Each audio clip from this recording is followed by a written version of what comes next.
Romanos capítulo 1, versículos 16 e 17, diz assim: não me envergonhe do Evangelho, porque é o poder de Deus para a salvação de todo aquele que crê, primeiro do judeu, depois do grego, porque no Evangelho é revelada a justiça de Deus, uma justiça que do princípio ao fim é pela fé, como está escrito: o justo viverá pela fé.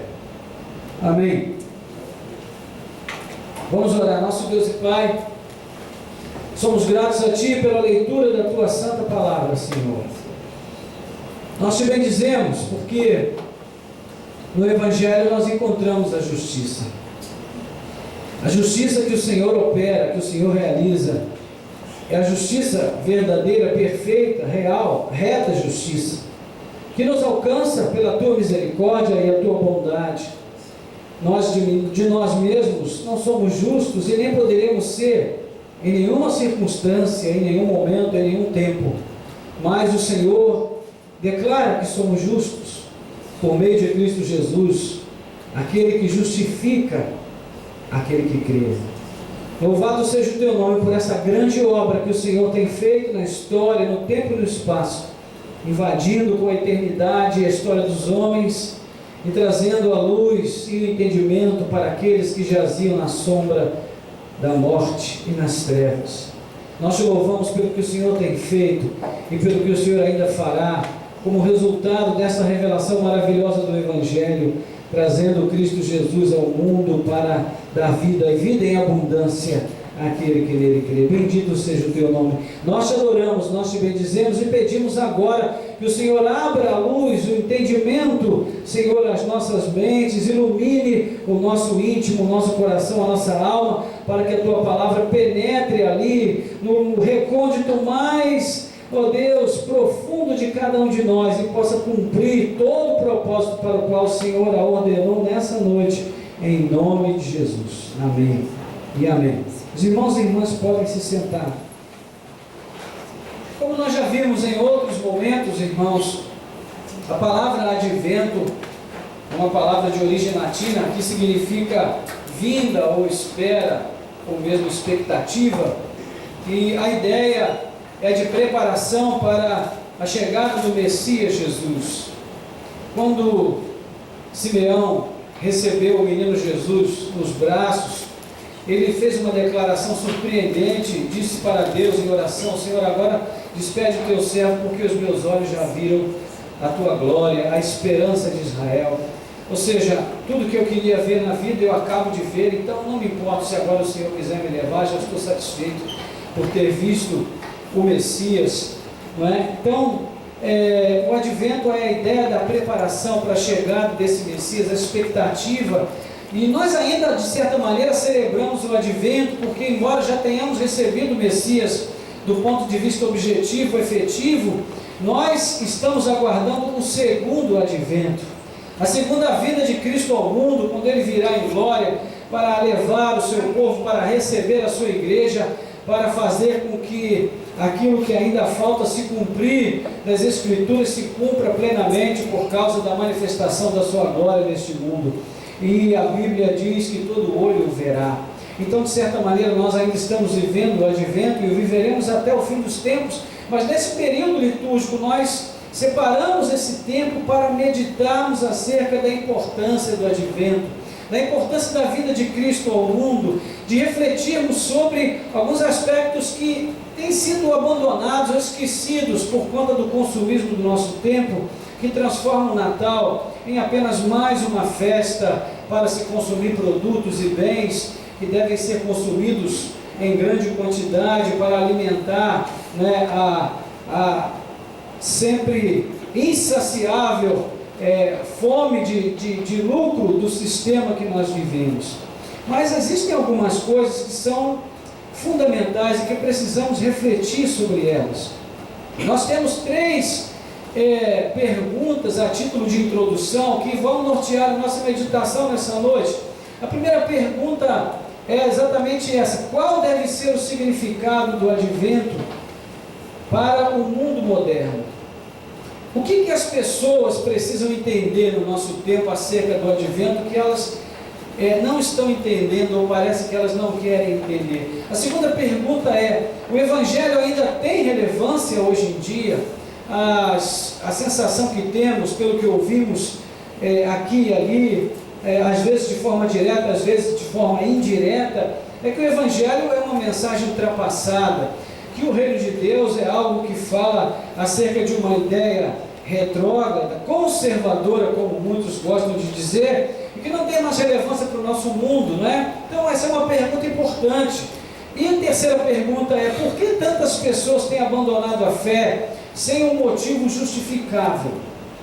Por que muitos têm deixado a fé sem um motivo justificável? Então, irmãos, todas essas perguntas são perguntas inquietantes e elas precisam de uma resposta satisfatória, e é importante que nós respondamos a essas perguntas, porque todas elas tratam de questões que são pertinentes à nossa vida, que são pertinentes à nossa fé, à expressão da nossa religiosidade, à nossa confissão de fé, e tem a ver com o tempo em que nós vivemos e a maneira como nós vivemos o nosso cristianismo, em maior ou menor grau, vai ser afetada ou tem sido afetada por essas questões que se encontram nessas perguntas.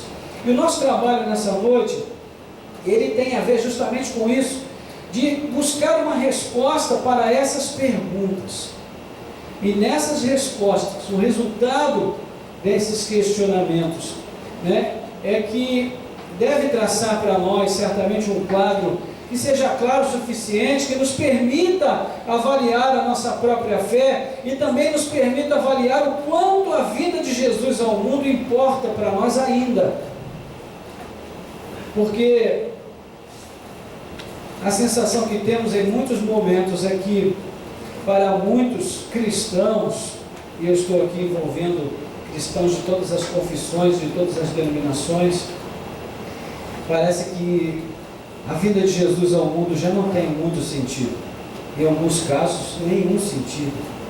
Então a primeira pergunta que nós vamos fazer aqui nesse sentido, é: a quem o advento fala hoje? E a quem deve falar? E como deve falar? A princípio, irmãos, é importante para a gente estabelecer com clareza o porquê do advento de Jesus, por que Jesus veio ao mundo. A mensagem da igreja no nosso tempo parece que resume a vinda de Jesus ao mundo para fazer o homem feliz. Você já deve ter ouvido aqui e ali, e deve ouvir isso com muita frequência, no contexto secular principalmente, aquela famosa frase que as pessoas dizem e gostam de dizer, que o importante é ser feliz, não é? É o que se diz, o importante é ser feliz. Mas felicidade é um conceito muito relativo, e na vida de cada pessoa vai ter uma cara diferente. Felicidade para cada um tem um rosto diferente. Então a vinda de Jesus ao mundo, ela extrapola essa questão, ela vai muito além disso, e o apóstolo Paulo define bem esse motivo da vinda de Jesus ao mundo em 1 Timóteo 1,15, quando ele diz: fiel é a palavra e digna de toda a aceitação. Cristo Jesus veio ao mundo para salvar os pecadores, dos quais eu sou o principal. Palavras de Paulo. Ou seja, ele está definindo que a vinda de Cristo ao mundo tem como propósito salvar os pecadores, e ele diz: dos quais eu sou o principal. Então o advento tem um alvo estabelecido, um alvo claro. Não há nenhuma dúvida em relação a isso. Desde o princípio ficou muito claro qual era o objetivo da vinda de Jesus ao mundo. Em Mateus 9, versículo 13, Jesus mesmo define isso quando ele vai falar: eu não vim chamar justos, eu vim chamar pecadores ao arrependimento. É claro que Jesus não está aqui admitindo que existam pessoas justas no mundo. Ele está usando de ironia para falar com os fariseus e escribas que se julgavam justos por si mesmos. Então ele está dizendo: eu não vim chamar aqueles que pensam que são justos, eu vim chamar aqueles que se reconhecem pecadores, vim chamá-los ao arrependimento. Então concluímos que o advento, essa expectativa pela vinda de Jesus, essa expectativa pela celebração do Natal, fala sobretudo àqueles que se reconhecem pecadores.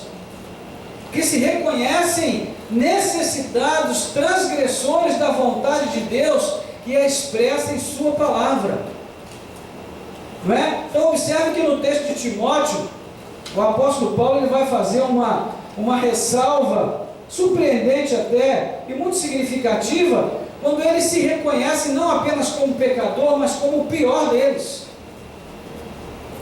E no primeiro momento pode parecer que essa é a parte fácil do processo, se reconhecer pecador, mas não é, irmãos.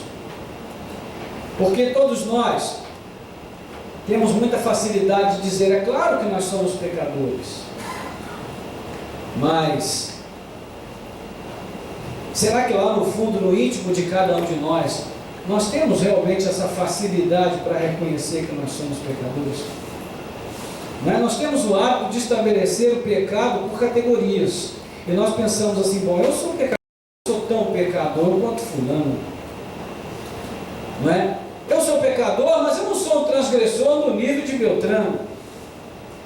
Agora, irmãos, para Deus não existe distinção. Para Deus todos pecaram e foram destituídos da glória de Deus. E quem resolveu a questão dessa destituição foi exatamente Jesus Cristo, pelo fato de ter vindo ao mundo e reabrir o caminho que estava fechado para a presença de Deus. Amém, irmãos? Então, o homem natural é movido por sentimentos e por vaidades que ele mesmo desconhece. Você, irmão, você, minha irmã, eu, todos nós somos movidos por vaidades e sentimentos que a gente desconhece. Em alguns momentos, em situações de crise, em situações limite, nós somos capazes de fazer coisas, de sentir coisas, de desejar coisas que nós jamais pensávamos que seríamos capazes de sentir, de desejar e de até de fazer.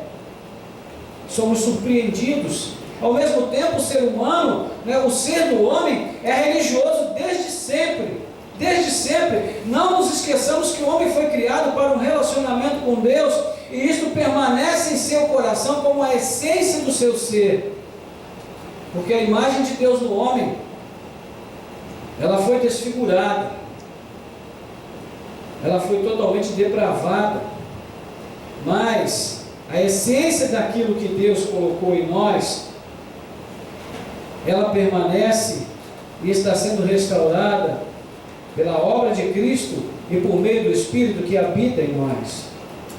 Não nos esqueçamos que o homem foi criado para um relacionamento com Deus, e isso permanece em seu coração como a essência do seu ser. Aí nós vamos misturar essa inclinação à vaidade e a sentimentos desconhecidos, a inclinação religiosa. E o que é que nós vamos ter como resultado dessa mistura? Uma religião onde o homem anseia praticar uma forma de religiosidade, uma forma de espiritualidade, através da qual ele possa salvar a si mesmo. Então, ele cria sistemas, ele cria ritos, ele cria fórmulas pelas quais possa se aproximar de Deus e resolver sozinho o seu problema com o pecado.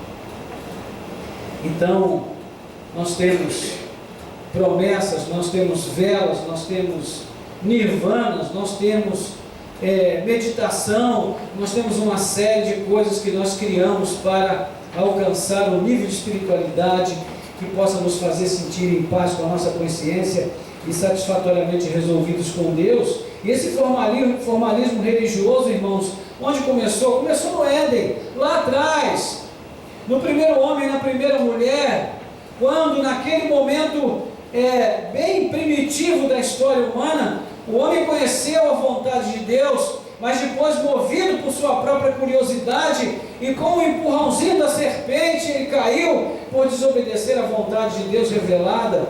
Então, em seguida, o homem se esconde de Deus, e como tentativa de resolver a questão do pecado, o que ele faz? Ele cose para si folhas de figueira. O que são as folhas de figueira? São os subterfúgios que nós arranjamos para esconder a nossa transgressão. Não é? A gente peca hoje, amanhã nós vamos lá e ajudamos uma velhinha a atravessar a rua, e aí nos sentimos em paz com a nossa consciência. Ou fazemos uma doação para uma instituição de caridade. Então, irmãos, essa é a essência do que ocorre com todos os homens, em todos os lugares, todos os dias. Eles reconhecem a vontade de Deus, então pecam, porque não conseguem fazer essa vontade, e em seguida se escondem de Deus e tentam costurar para si sistemas que possam isentá-los de culpa perante Deus e perante si mesmos. E aí, nesse formalismo religioso,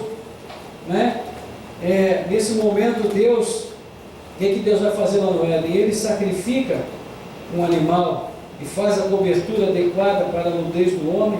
A nudez não estava nos seus corpos, a nudez estava em suas mentes, porque eles foram criados nus. Mas depois que caíram, que pecaram, a maldade passou a fazer parte do seu coração, da sua mente, e eles se perceberam indignos e impuros, e sem méritos para estar diante de Deus. Gente, o advento fala disso ainda hoje a homens e mulheres. Pessoas que são capazes de se reconhecer pecadoras, pessoas que são capazes de reconhecer que só o Filho de Deus pode salvá-las. Do contrário, o advento de Jesus perde todo o seu significado nesse mundo. Todo o significado. Então, a primeira resposta, a primeira pergunta, qual deve ser a fala do Evangelho? Qual deve ser o impacto do Evangelho, como nós falamos, a mensagem do advento e o significado do advento para o mundo moderno? A principal mensagem, irmãos, é exatamente essa: Cristo veio a este mundo para ser o único Senhor daquele que crê. Ninguém deve ter a pretensão de criar um Deus à sua imagem e semelhança. Hoje existem igrejas para todos os gostos, porque o homem está à busca de um Deus que se faça à sua imagem e semelhança. Um Deus que possa acolher as suas maiores e menores vaidades e ainda assim o aceite, porque ele vem como está e quer permanecer como está. Ninguém quer mudanças. Então, essa é uma mensagem importante para o nosso mundo. A segunda questão: como o homem tão fraco e tão limitado pode chegar a Deus? Como ele pode chegar à presença desse Deus Todo-Poderoso? E aí nós temos também, o advento traz essa resposta, e nós que somos cristãos há algum tempo, sabemos com muita clareza disso. O único caminho para o Pai é o Filho, João capítulo 14, versículo 6, e o poder que abre as portas até o Filho é o Evangelho. Se você observar a declaração de Paulo que nós lemos no início, ele vai dizer que o Evangelho é o poder de Deus para a salvação de todo aquele que crê. Por isso, irmãos, o Evangelho significa boa nova, boa notícia. Como nós falamos hoje de manhã, se você quiser dar uma boa notícia para alguém, fale do Evangelho para essa pessoa, fale de Jesus para ela. No contexto do universo judaico de Paulo, onde ele vivia e foi ensinado desde menino, jamais deveria um homem deveria se julgar um pecador, jamais isso deveria estar em seus lábios, porque essa era uma classe inferior de pessoas, as quais em nenhum momento poderiam se achegar a Deus. Mas a boa notícia é que Deus, que o havia confrontado a caminho de Damasco, também havia revelado a ele que o seu amor é para os fracos e não para os fortes. O amor de Deus é para os fracos e não para os fortes. O amor de Deus é para aqueles que não podem e não para aqueles que acham que podem. No desejarem agradar a Deus, através da observância de ritos e de leis e de sistemas e de tradições, os fariseus criaram as chamadas leis da cerca. O que são as leis da cerca? Era uma infinidade de regrinhas que visavam impedir o fiel de quebrar a lei de Moisés. Então era como uma cerca em volta do fiel, e isso só produzia frustração, peso sobre os seus ombros e das pessoas às quais eles queriam fazer discípulos. E aqueles que faziam votos de obediência diziam ter tomado sobre si o jugo da Torá. Esse jugo era pesado demais para qualquer um deles, e é pesado demais para qualquer um que queira viver debaixo dele. Então vem Jesus com a boa notícia. Vinde a mim, todos vós que estáis cansados e sobrecarregados, e eu vos aliviarei. Tomai sobre vós o meu jugo, e aprendei de mim, que sou manso e humilde de coração, e encontrareis descanso para as vossas almas. Mateus 11, 21. Irmãos, não podemos viver com o jugo que muitas vezes pensamos carregar nessa vida. Ninguém é capaz. O jugo desse mundo é muito pesado para nós, das exigências, dos sistemas. Esse é o poder que o Evangelho comunica, um caminho livre para Deus, um caminho de graça, de misericórdia, de bondade, onde o Senhor está se dispondo a trocar conosco, nos dando o seu jugo que é suave, tomando as nossas cargas sobre si, não é? E visto que a justiça de Deus, como nós lemos no início, se revela no Evangelho, Ele nos declara justos, e o justo viverá pela fé. Isso não significa, irmãos, que o justo não deva se empenhar pela obediência, até porque, no contexto de Paulo, ele vai dizer que nós recebemos a graça de Cristo para a obediência por fé. Capítulo 1, versículo 5, ele vai dizer assim: por meio dele, por causa do seu nome, recebemos graça e apostolado, para chamar dentre todas as nações um povo para a obediência que vem pela fé. Então a obediência começa pela fé. A fé traz o desejo pela obediência. E para quem deseja sinceramente chegar a Deus, só o Evangelho deve desfrutar de consideração, não é? Hoje e em qualquer tempo. E aqui vem a segunda resposta para a segunda pergunta que nós fizemos no começo, não é? O Evangelho ainda tem relevância hoje em dia? É claro que tem. E o Evangelho vai se tornar cada vez mais relevante à medida que o homem, cada vez mais o homem moderno se afasta de Deus para viver uma religiosidade centrada em si mesmo. Uma religiosidade voltada apenas para interesses objetivos e particulares que nada tem a ver com uma vida de obediência e de rendição à pessoa de Cristo. E para terminar, a nossa terceira questão, né? Onde nós queremos falar sobre a crescente onda de apostasia. E a palavra apostasia é uma palavra muito importante, irmãos. Ela é constituída de dois radicais no grego, que tem a ver com um sentido mais original, ficar do lado de fora. A apostasia tem esse sentido. Apóstata é aquele que escolhe ficar do lado de fora da comunhão com Deus. Só que, se você perguntar para um apóstata se ele decidiu ficar do lado de fora da comunhão com Deus, ele vai dizer que não. Por quê? Porque muitas pessoas têm abandonado a fé em nossos dias, e isso acontece sem um motivo justificável, mas a alegação da maioria dessas pessoas é que elas não estão deixando a Deus, mas somente a igreja. Percebe? No entanto, irmãos, o único corpo de Cristo nesse mundo é a igreja. E mesmo reconhecendo as mazelas da igreja, as imperfeições da igreja, as limitações da igreja, ela ainda permanece como sinal do reino de Deus no mundo. Amém, irmãos? Amém. Eu quero ler uma coisa com você a respeito desse assunto. Abra comigo a sua Bíblia em Efésios, por favor. Capítulo 5. Efésios, capítulo 5. Olha, veja, versículo 25, não tem nada a ver com a palavra aos maridos não, tá, irmãos? Aqui eu não quero pegar o argumento pela metade, então eu vou ler o 25 e o 26.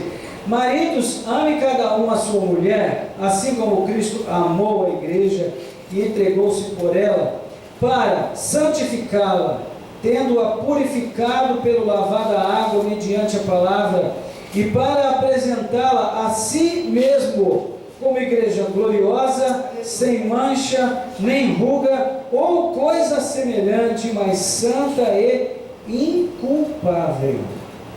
Ou seja, irmãos, quem vai apresentar a igreja perfeita diante de si é Cristo. Não é você, nem sou eu. Não somos nós que temos que receber uma igreja perfeita. Cristo é o único noivo. Portanto, Ele é quem aperfeiçoa a sua própria noiva. E um dia ela será recebida em sua presença sem nenhuma imperfeição. Mas no momento ela ainda está sendo trabalhada. Seu vestido ainda precisa de alguns retoques. Aleluia. A sua maquiagem ainda tem muito que ser feito nela. O seu penteado, tudo está sendo trabalhado de acordo, e quando chegar aquele grande dia, ela vai estar pronta para receber ou ser recebida pelo noivo. Mas até lá, queridos, há muito trabalho a fazer.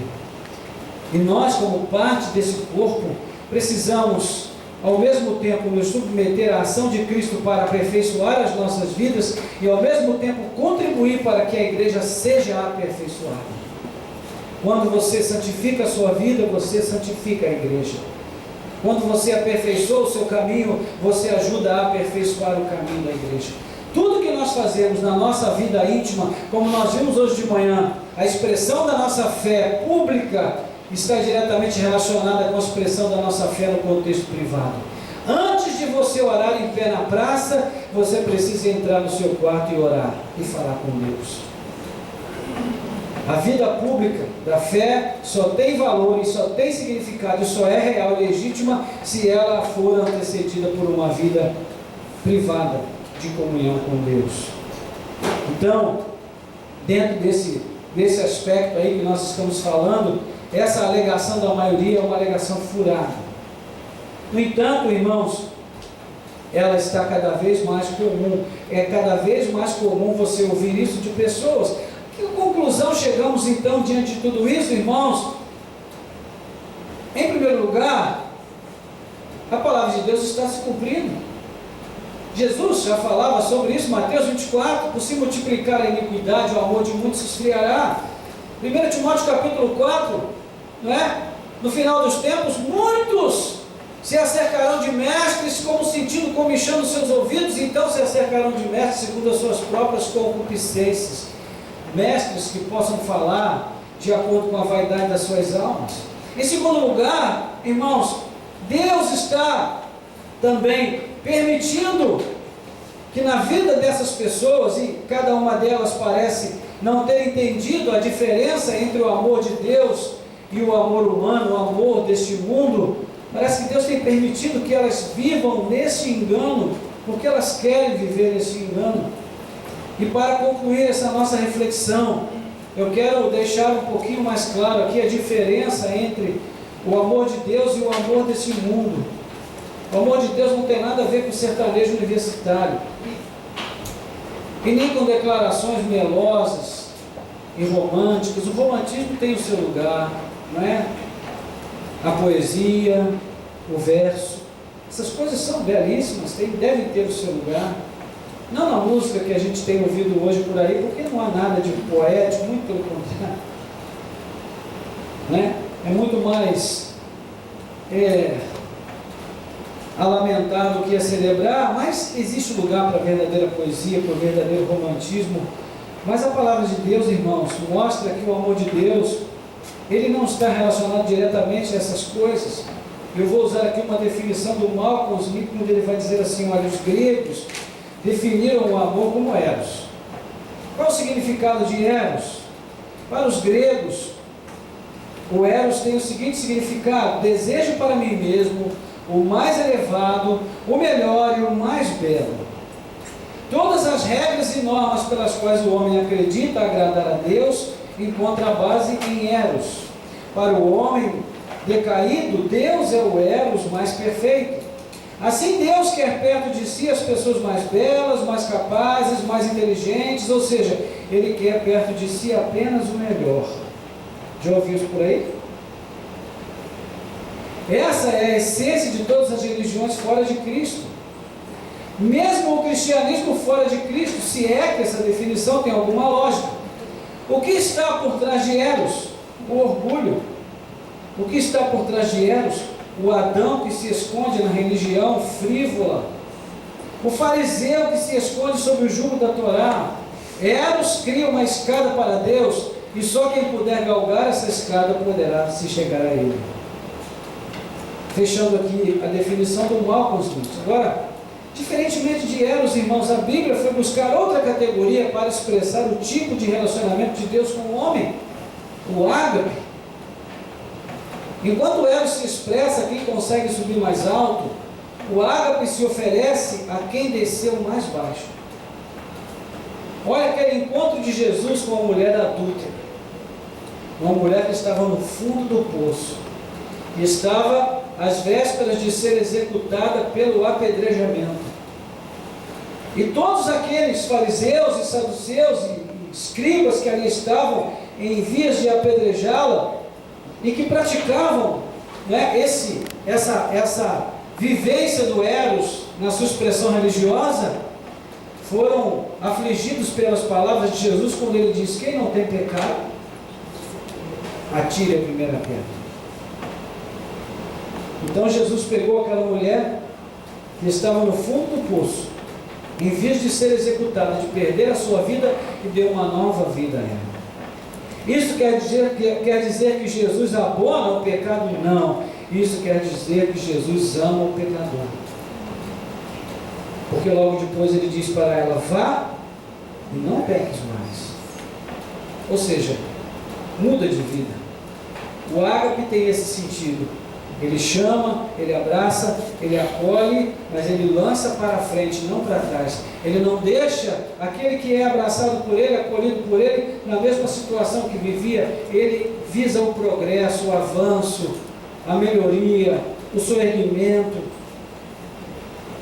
o estabelecimento da dignidade. Isso tem a ver com o ágape. Então, ele se oferece àquele que desceu mais baixo, e nós vamos ver uma belíssima representação disso, né, na expressão de Oséias, o profeta, que revela o amor de Deus de uma maneira singular. E ele expressa o ser de Deus como um ser amor. E acolhe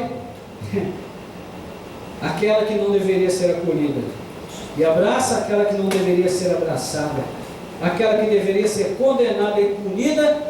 O marido vai e acolhe, e abraça, e recebe, porque é assim que Deus recebe o pecador. Ele não merece nada, senão a punição, mas Deus o acolhe porque o ama e o quer perto de si. Amém, glória a Deus. Então, quem espera viver a vida cristã por meio do Eros vai se cansar, vai se queimar, vai se desgastar e vai desistir. Deus é amor, mas é ágape, um amor prático. É um amor que faz o necessário para que haja salvação, restauração e restituição da vida. Louvado seja Deus. Então, irmãos, a terceira resposta à terceira pergunta: por que tantas pessoas têm apostatado sem um motivo justificável? Porque a grande maioria das pessoas que estão hoje afastando-se da igreja, da fé, abandonando sua comunhão, são pessoas que nunca chegaram a conhecer o amor de Deus. Conheceram uma fórmula legalista, talvez, uma expressão de fé baseada em meia dúzia de regrinhas e estabelecimentos e justificativas que vão trazer uma sensação de bem-estar, uma sensação de graça, de aceitação, de acolhimento, mas na primeira prova não serão capazes de demonstrar que houve verdadeira transformação em seus corações.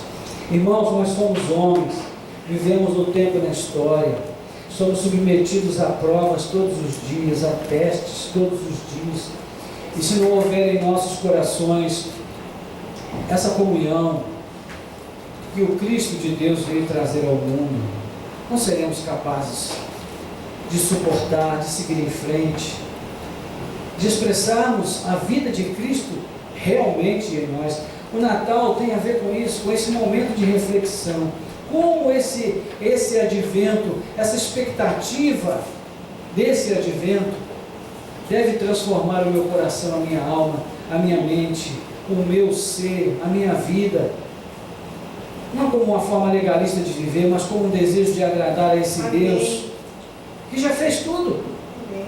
Não há mais nada a fazer, a não ser entregar a Ele a vida sem reservas. E pedir a Ele, por favor, Senhor, me aceita. Me aceita, Senhor. Quando eu me converti, havia um esforço muito grande, uma insistência muito grande para que eu aceitasse Jesus. Mas, irmãos, é impressionante isso, mas desde antes de eu ser cristão, de eu me tornar uma pessoa acolhida por Deus, eu nunca entendi essa coisa de aceitar Jesus. Como é que alguém pode aceitar Jesus? É Jesus que tem que aceitar a gente. Em nós nada, nenhum mérito que faça de nós pessoas capazes de aceitar Jesus. Nós é que precisamos pedir a Ele, Senhor, me aceita. Me aceita, Senhor. E da mesma forma, irmãos, nós também devemos pedir uns aos outros. Me aceita. Você, marido, todo dia você tem que pedir a tua esposa, me aceita. Você, esposa, todo dia você tem que pedir para a tua esposa, me aceita como eu sou. Cada um de nós, você filho, você cada dia tem que pedir para os seus pais, me aceita. E você, pai, tem que pedir para os seus filhos, me aceita. Porque, irmãos, não tem ninguém aqui que foi aprovado, não tem ninguém aqui que passou no teste. Todo mundo foi reprovado. Todo mundo está com nota vermelha. E todos nós precisamos de recuperação. Agora, sabe quem opera a recuperação em nós? É o Espírito Santo de Deus. E para Ele, meu amigo, não tem aluno difícil. Ele recebe todo mundo e Ele trata de todo mundo.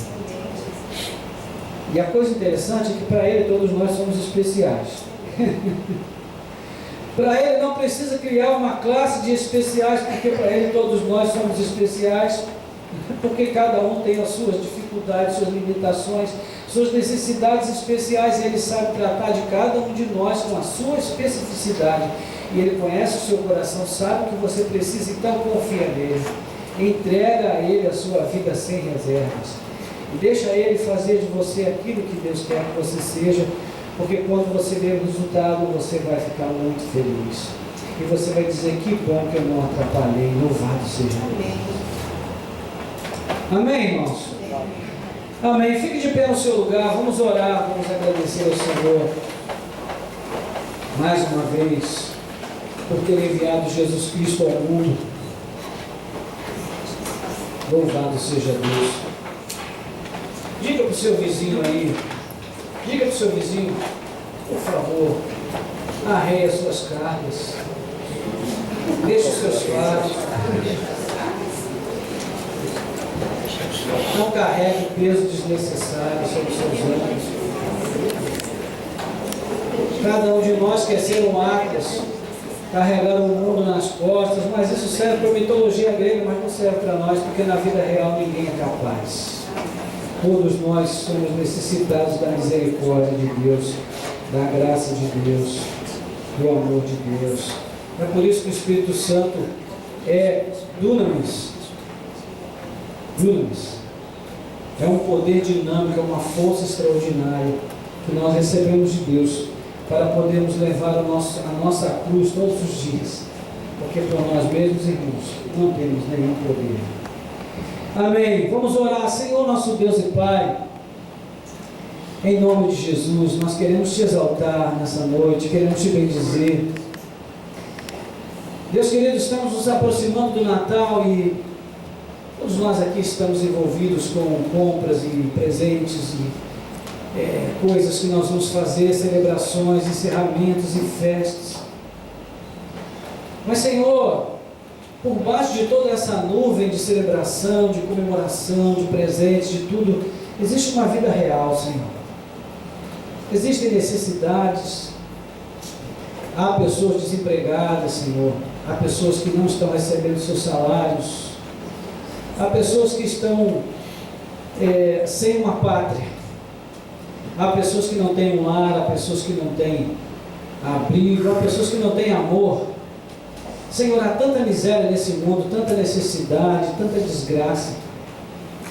E nós, ó Deus, nesse momento nós paramos um pouquinho de olhar para isso, tentamos, no contexto familiar, na intimidade da nossa casa, com os nossos filhos, as pessoas que amamos, nós tentamos perceber que a vida ainda pode ser alegre, que a vida ainda pode trazer contentamento, satisfação, mesmo com todas essas imperfeições do mundo, porque nós temos recebido um motivo especial para nos alegrarmos.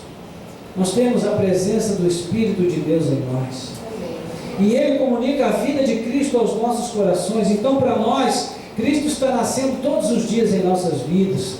O Filho está sendo dado para nós todos os dias. E todos os dias Ele está ocupado em exercer o governo e o domínio sobre as nossas vidas. Ele quer trazer a paz. Ele quer trazer o conselho. Ele quer trazer a força. Ele quer trazer o sustento, a graça, em muitos momentos a solução, a cura, o bálsamo, o remédio para as nossas almas.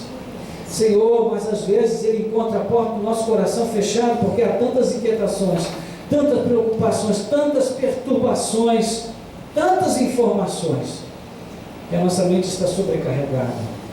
Mas nessa noite nós queremos entregar os nossos fardos, nós queremos, ó Deus, nos despojar de todo o peso que nós carregamos, e queremos pedir ao Senhor, carrega esse peso por nós, leva esse fardo, leva, Senhor, essa sobrecarga que tem nos afligido, que tem nos feito andar de cabeça baixa, porque não conseguimos nem olhar para o céu. Mas nessa noite nós queremos te pedir em nome de Jesus, desistimos, ó Pai, de carregar esse fardo. Eu quero te pedir em nome de Jesus, pessoas aqui que vivem carregando o fardo do complexo, que não se amam, que não se sentem amadas, que não se sentem acolhidas, pessoas que não se sentem importantes, que não se sentem bonitas, que não se sentem valorizadas, prestigiadas. Senhor, que esse fardo nessa noite seja tirado dos ombros dessa pessoa. Amém. Que o Senhor possa revelar para essa pessoa todo o teu amor e a tua graça. Amém. O Senhor que não olha para a aparência do homem, amém, mas olha para o coração. Amém. Foi assim que o Senhor escolheu Davi, e é assim que o Senhor escolhe cada um de nós, pequenos, limitados, imperfeitos, cheios de mazelas, de carrapichos, mas o Senhor tira de nós tudo isso. O Senhor limpa a nossa alma, o Senhor purifica a nossa vida, o Senhor prepara cada um de nós, e um grande dia chegará em que nós estaremos sendo acolhidos na tua presença, perfeitos, Pai. Mas agora, Senhor, precisamos caminhar no dia a dia e não podemos carregar esses fardos. Então eu quero te pedir em nome de Jesus, tira esses complexos, tira, Senhor, essas limitações. Tira, Senhor, essa dificuldade de aceitar a si mesmo, de amar a si mesmo. Nós falamos aqui, Senhor, sobre a necessidade de pedirmos aos outros que nos aceitem, mas às vezes nós temos que fazer esse pedido olhando para o espelho, Senhor, porque às vezes nem nós mesmos nos aceitamos. Nessa noite eu quero te pedir cura para esse fardo, que é um dos fardos mais pesados de carregar, mais opressores, mais cruéis, mais terríveis, e que afetam tanta gente nos nossos dias, Pai. Eu quero te pedir em nome de Jesus, tira o fardo, Senhor, da arrogância, da vaidade, de muitas vezes nós queremos provar que estamos certos, e de impormos, Senhor, um fardo pesado aos ombros da pessoa que amamos, das pessoas com quem nós nos importamos, porque nós queremos que a nossa vontade prevaleça. Em nome de Jesus, Senhor, liberta-nos desse fardo. Ajuda-nos, ó Pai, a enxergarmos as nossas limitações e a percebermos que nós somos apenas pessoas e seres humanos imperfeitos, que estamos passíveis de aperfeiçoamento todo dia e precisamos da ação do Teu Espírito em nossas vidas. Eu quero te pedir, Senhor, tira esse fardo dos ombros do Teu filho e da Tua filha. Tira, Senhor, também o jugo da opressão que tem trazido sobre a vida de muitas pessoas, ó Pai. Ó Deus, a sensação, ó Deus, de inadequação, ó Deus, de que não são capazes de fazer aquilo que estão fazendo, ou aquilo que foram chamadas pelo Senhor para fazer. Em nome de Jesus eu quero te pedir que o Senhor possa mostrar, que o Senhor possa revelar a tua graça e a suficiência da ação do teu Espírito na vida desse irmão, dessa irmã, para que ele possa se sentir capacitado, para que ele possa se sentir, ó Deus, perfeitamente habilitado pelo Senhor para fazer aquilo que o Senhor o chamou a fazer. Em nome de Jesus, Pai. Senhor, os talentos que estão enterrados aqui, que eles sejam tirados para fora do sepulcro.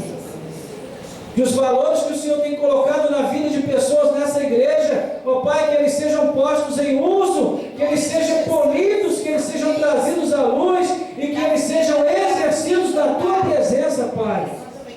Mostra, Senhor, para o Teu filho, para a Tua filha, que o Senhor é um Deus que dá o talento, o dom, o Senhor mesmo capacita, o Senhor mesmo aperfeiçoa, o Senhor mesmo realiza, porque a suficiência é Tua e o poder é Teu, Senhor, e o Teu poder se aperfeiçoa na fraqueza. Mostra isso para o Teu filho, para a Tua filha, Senhor, em nome de Jesus, que o Senhor possa tirar todos esses fardos dos nossos ombros. Pessoas aqui que estão cansadas de cuidar de outros, pessoas que se anularam para cuidar de outros, e que têm os seus ombros calejados de carregar esse fardo. Pai, traz refrigério para o Teu filho, para a Tua filha nessa noite, em nome de Jesus, Pai. Traz um novo alento, um novo vigor, uma nova disposição, renova a sua saúde, a saúde física, a saúde da alma, em nome de Jesus. Restaura o Teu filho, a Tua filha. Oh Pai, pessoas que têm carregado o jugo de um casamento difícil, oh Deus, um casamento que oprime, um casamento que, oh Pai, fecha portas, um casamento que coloca fardos. Em nome de Jesus eu quero te pedir, transforma a vida desse marido, transforma a vida dessa esposa, oh Senhor, quebrando o coração desse homem, dessa mulher, traz essa pessoa quebrantada à Tua presença, Pai querido, faz o Teu milagre de transformação nessa vida, Pai amado, em nome do Senhor Jesus. Ó Deus, e em todo caso aqui, Pai, onde há necessidade de transformação, que o Senhor realize para a Tua honra e para a Tua glória. Nós entregamos, ó Pai, todos esses fardos ao Senhor, pedimos que o Senhor venha retirá-los, cada um deles, e todos aqueles que não foram mencionados, mas que estão representados aqui de alguma maneira, nós te pedimos, tira, Senhor, esse fardo, tira, Senhor, o fardo. Nós oramos e te agradecemos, Pai querido. Que o Teu amor seja revelado, que a Tua graça seja manifestada, e que é o único que é digno de receber toda a honra, toda a glória e todo o louvor. A Ele para sempre seja a glória na igreja, no mundo e em todos os lugares. Que o povo de Deus em uma só voz celebre aquele único que é digno, aquele que veio ao mundo como Deus homem, para entregar a sua vida por amor a cada um de nós. Bendito seja o nome do Senhor. Bendito seja o nome do Senhor.